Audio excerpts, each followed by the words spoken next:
Alright, Nick, so what are we doing here? Well, we got the heads back on. We got the bolts for the heads all started in and just run down snug, and now we're going to go through a head torque sequence and torque all the bolts down. So what is the torque sequence on these heads? The torque sequence, you're going to start at the center of the head, which is the center bolt. Any good mechanic's going to lose a socket or two along the way, but it's the center bolt right here in the center. And you want to start there because as you tighten the bolts down, you're going to work your way out, and it's going to spread the load across that head gasket evenly. So we're going to start here on this bolt and work kind of in a spiral. So we're going to go start 1, 2, 3, 4, 5, 6, 7, 8, and so on, and just work our way around until we end up on bolt number 17, which is this one right here. And what is the torque rating on these? Well, they're torque to yield, so the final torque is going to be 65 foot-pounds. But we're going to do it in 3 steps. We're going to start at 50, go around and do them all at 50, and then we're going to adjust to 65, go around and do them all at 65, and then one final time go around and check them all again at 65. Because after we get that 17th bolt torqued at 65 foot-pounds, a lot of the time the center bolts will be loose again because you pulled the head tight on the outsides and it's raised the center up. So, alright, we are going to torque away. Fast forward. So 50 foot-pounds, click.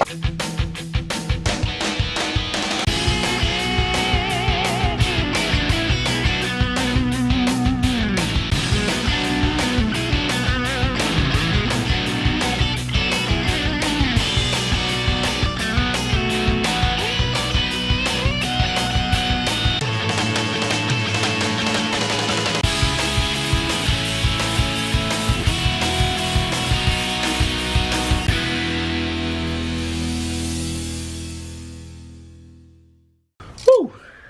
17. Alright. So that was 50, so do you start with 50, then go to 60, what would you say, 60 what? 65. 65. Yep. So we start, first we snug them up, and then 50, and then 65. Gotcha. Do you always do it in increments like that? Or? Do. It stretches the bolts. Gotcha. And that's where they're torqued to yield, so you're going to stretch the head bolts before you finally torque them. Gotcha. Because if we went right to 65 and then started the truck, the compression would push on the head and it would stretch the bolts, and they'd no longer be at 65 foot-pounds. Gotcha. So you have it on 65 now, or? We're on 65 now.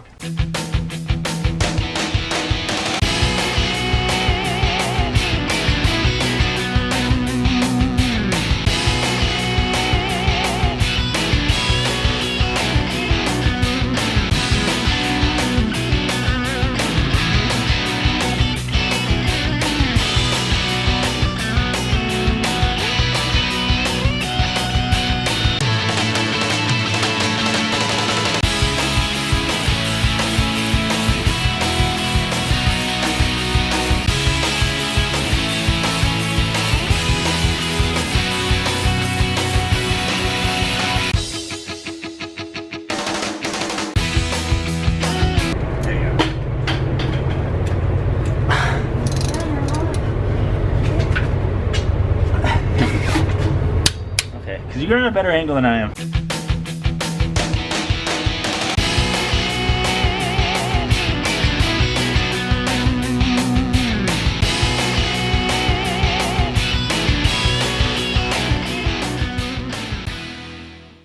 Alright, so got the heads torqued. Now what, Nick? Now we're putting push rods in. Alright. So what does that entail?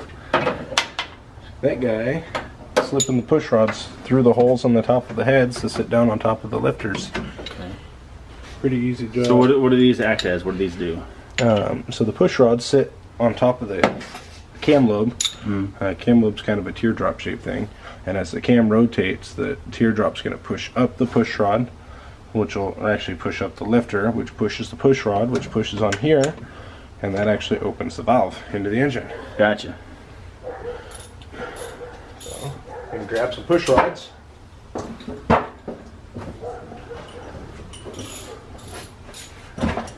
Now ideally when you take an engine apart, you're going to want to keep each push rod, so this is a push rod here, you're going to want to keep each push rod with the lifter that it came off of. Is there a difference between each push rod, or is it just... No, it's just how they break in. They break Gotcha. into a specific lifter.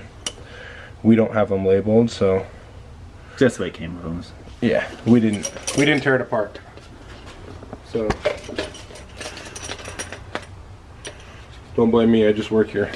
I just work here, man. All right, we're gonna slip these guys in. Slip.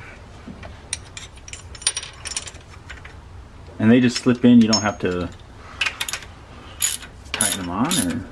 They just slip in for now. As soon as we get all of these guys put back together,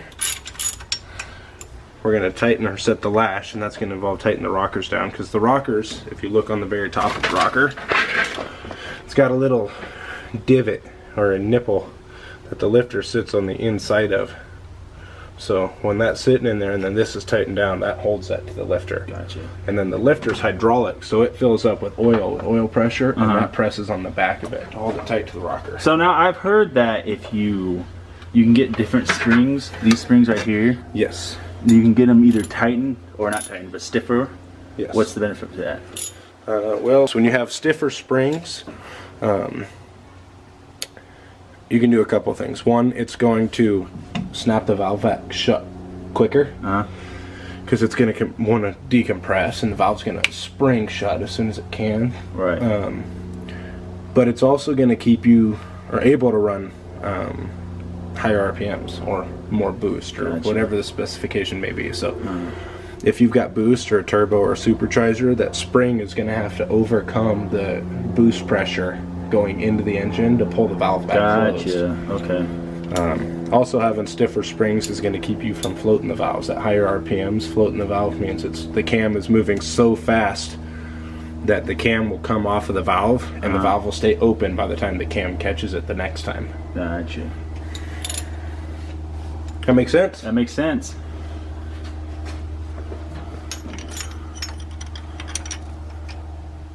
Well, wrong hole. This is a family channel, Nick.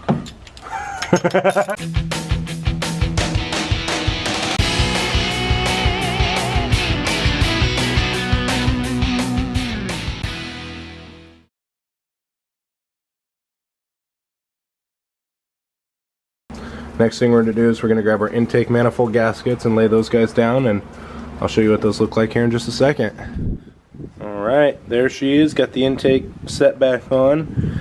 Want to be really careful. The intake manifold on these guys doesn't have any studs or anything to hold the gasket. So what I ended up doing is I had the intake manifold up, and I slid a couple of the bolts through the corners of the intake, and then put the gasket down on the bottom side. That way the bolts held them in place when I set it down over the holes and started the bolts. So that's what kept the gasket in place. That method seems to work pretty good for me. We're going to run around and put the intake bolts in and tighten them up, and we'll be back with you here in a second. Alright guys, got the intake and the valve covers back on and tightened down, and she's starting to look like an engine again. I'm getting excited to start it. What about you? Yeah. Yeah, me too. Let's put some oil in this thing and then start hooking up all the sensors and stuff, and that way we don't accidentally forget to put oil in it once we get it all ready and excited to start. That would suck and blow it up again. Yeah. Alright, we're going to put some oil in it. We'll be right back. Alright guys, we're back at the engine here. Where we left off, got the engine set in top dead center. Got the valve covers put back on. Next we're going to hook up like the throttle brackets and everything. That's this guy here. That sits right on the back of the carburetor. So we're going to pull these two bolts out. The bracket is going to sit in there just like that. We'll come back when she's done. Alright guys, one thing I forgot to do back here on the intake manifold, on the very back, two bolts that hold that back corner on, I forgot to put the kick down cable for the automatic transmission. Bolts up right there. So not the end of the world. You really don't want to tighten those down and then take them back out after they've been torqued, but I have no choice, so I'm taking her back apart. Alright, so we got the distributor set in there with the engine point set up at top dead center, with your vacuum advance over here on the passenger side, and the cap goes on almost perfectly straight across. You've got to plug in the distributor here, so we got our pickup coil here to the tack, plugs in. My cap's actually labeled on here, the pickup coil, excuse me, is labeled ground and positive. We got a positive, we got a ground, so mine's gonna go in this way, right here. And then you have your wires that come right here. Again, you got your ground and your positive ignition wires, and those are gonna plug in right here in the front. So I'm gonna get those guys plugged in. I'll show you what they look like. Got everything all put together and had no spark. I pulled the cap off of the HEI and found that the ignition coil was completely melted. So went to O'Reilly's, got a new one. She sold me a whole new ignition coil and switch for like 27 bucks. That guy just sits right in here inside the cap, so I had to take the cap back off and take it apart to put the new one in. There's the new one sat back on there. We're gonna sit that cap back on, plug all our wires back in, and let her rip. Opinions, David? Opinions about? It'll start? Oh, it'll start. Or not start? It'll start. Not hopeful wishing. It'll start. True story. It'll start. Room, right up? Yep, room. You're such a liar. Alright, we'll see. Be back in a minute. Here's your dancing. I got the truck started. Alright, we're about to start it, right? Yep. Trying. Ready? Ready.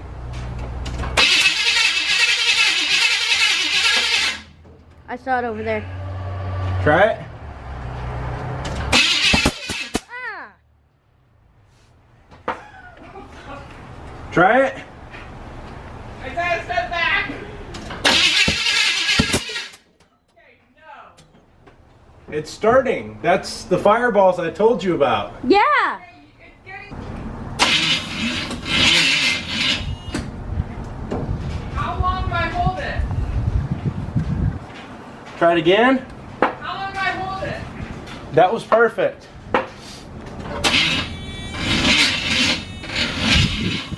Battery's low.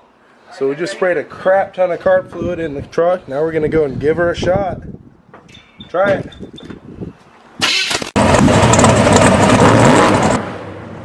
You hear that, baby? Try it again, Eric.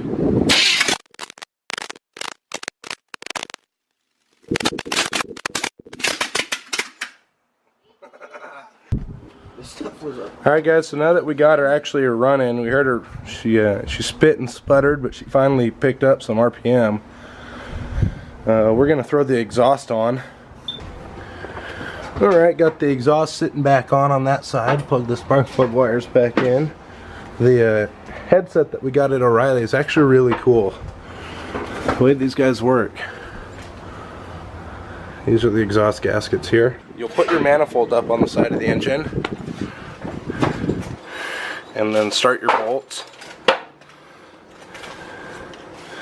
and literally just thread them in enough to where they catch, and then the exhaust is hanging from them, and then you can take your gasket and drop it in over the bolts, and it lines right up with this exhaust port, and then you just tighten your bolts down. That way you don't got to fight holding the gasket up or anything. It's pretty slick.